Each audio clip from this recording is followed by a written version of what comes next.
ഇന്ത്യയിൽ ആദ്യമായി നടക്കുന്ന ഗാന്ധി ഫെസ്റ്റിന് കോഴിക്കോട് വടകര ടൗൺ ഹാളിൽ തുടക്കമായി. മഹാത്മാഗാന്ധിയുടെ സെക്രട്ടറി ആയിരുന്ന മഹാദേവ ദേശായിയുടെ ചെറുമകനും ഇന്ത്യയിലെ ഗാന്ധിയൻ സമരധാരയിലെ പ്രമുഖ നേതാവുമായ അഫ്ലാത്തൂൺ പരിപാടി ഉദ്ഘാടനം ചെയ്തു. ചടങ്ങിൽ PN ഗോപികൃഷ്ണൻ മുഖ്യപ്രഭാഷണം നടത്തി.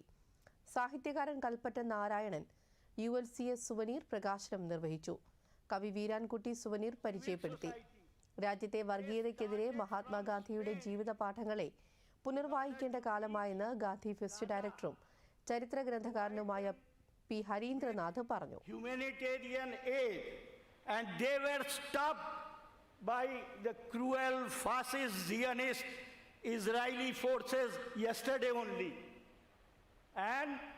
But they were successful in this, that they could not reach Gaza, but at least they were able to raise a consciousness throughout the world, not only this all, the whole world. ചടങ്ങിൽ MP, MLA, വിവിധ രാഷ്ട്രീയ സാംസ്കാരിക പ്രവർത്തകരും പങ്കാളികളായി. Fest October 5-ന് സമാപിക്കും.